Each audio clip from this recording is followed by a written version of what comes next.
नमस्कार, मैं हूं सीमा पाल। आप देख रहे हैं दैनिक भास्कर डिजिटल। क्या पश्चिम बंगाल में 15 साल पुराना किला ढहने वाला है? एग्जिट पोल्स ने सियासी पारा हाई कर दिया है।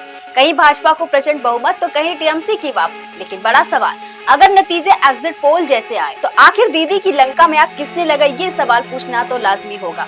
ज्यादातर सर्वे में भारतीय जनता पार्टी को 140 से 170 सीटों तक पहुंचते दिखाया जा रहा है। वहीं तृणमूल कांग्रेस 110 से 140 सीटों के बीच सिमटती नजर आ रही है। कुछ सर्वे तो बीजेपी को 200 पार तक ले जाते भी दिख रहे हैं। यानी मुकाबला नहीं, सीधा सत्ता परिवर्तन है ये। यहाँ बात ये भी करनी होगी, क्या टीएमसी नेता अभिषेक बनर्जी के रणनीति फेल हो गई है?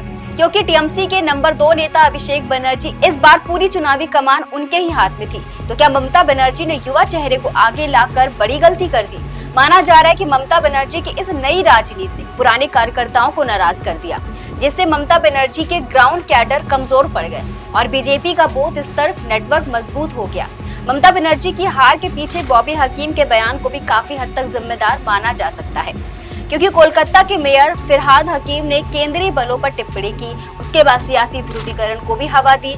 ये हो सकता है इसी कारण शहरी वोटर टीएमसी से खिसक कर बीजेपी के पाले में चले गए हों। और अब बात करें एग्जिट पोल की, तो पश्चिम बंगाल विधानसभा चुनाव 2026 के एग्जिट पोल्स ने सियासत में जबरदस्त हलचल मचा दी है। 294 सीटों वाले इस राज्य में बहुमत का आंकड़ा 148 है, लेकिन ज्यादातर exit polls Bharatiya Janata party को 140 से 170 सीटों के साथ सत्ता के करीब दिखा रहे हैं, जबकि तृणमूल कांग्रेस 110 से 140 सीटों के बीच सिमटती नजर आ रही है। कुछ सर्वे तो बीजेपी को बहुमत के पार होते भी बता रहे हैं, जिससे 15 साल से सत्ता में काबिज ममता सरकार के सामने एक बड़ा खतरा खड़ा हो गया है। ऐसे में सबसे बड़ा सवाल यही उठ रहा है कि अगर नतीजे एग्जिट पोल के मुताबिक आते हैं तो आखिर दीदी की सियासी लंका में आग किसने लगाई, ये सवाल खड़ा होगा। क्या ये अभिषेक बनर्जी की रणनीति की नाकामी है, जिन्होंने इस बार चुनावी कमान अपने हाथ में ली और युवा चेहरों को आगे बढ़ाया, लेकिन इससे पुराने कार्यकर्ताओं में नाराजगी पैदा हो गई, या फिर फिरहाद हकीम के विवादित बयानों ने बीजेपी को ध्रुवीकरण का मौका दे दिया,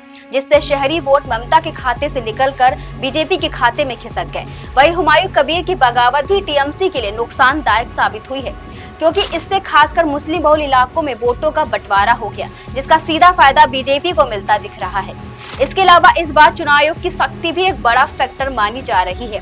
मुख्य चुनाव आयुक्त ज्ञानेश कुमार के नेतृत्व में रिकॉर्ड संख्या में केंद्रीय बलों की तैनाती, ड्रोन निगरानी और वेबकास्टिंग चुनावी प्रक्रिया को काफी सख्त बना दिया, जिससे पुराने बूथ मैनेजमेंट के तरीके कमजोर पड़ते नजर आए। वही मुकाबला अब सीधे ममता बनर्जी और शुभेंदु अधिकारी के बीच प्रतिष्ठा की लड़ाई बन चुका है, जहां नंदीग्राम से लेकर भवानीपुर तक हर सीट पर सबकी नजरें टिकी हुई हैं। ये सभी एग्जिट पोल बंगाल में इस बार बदलाव की बात कह रहे हैं। एग्जिट पोल भाजपा को बहुमत दिला रहे हैं, तो खुद टीएमसी खुद 200 पार होने का दावा कर रही है। अब सच्चाई क्या है, ये 4 मई को सामने आएगा। तो क्या दीदी का किला ढहने वाला है, या फिर एक बार फिर खेला होबे एग्जिट पोल्स को गलत साबित करेगा? 4 मई सिर्फ एक तारीख नहीं, बल्कि बंगाल की राजनीति का फैसला करने वाला दिन होगा। बने रहिए हमारे साथ और देखते रहिए दैनिक भास्कर डिजिटल। नमस्कार। राजनीति हो या क्रिकेट, देश विदेश की ब्रेकिंग हो या आपके मोहल्ले की बड़ी खबर, सब मिलेगा एक ही ऐप में, सबसे तेज और भरोसेमंद। अभी डाउनलोड करें दैनिक भास्कर डिजिटल।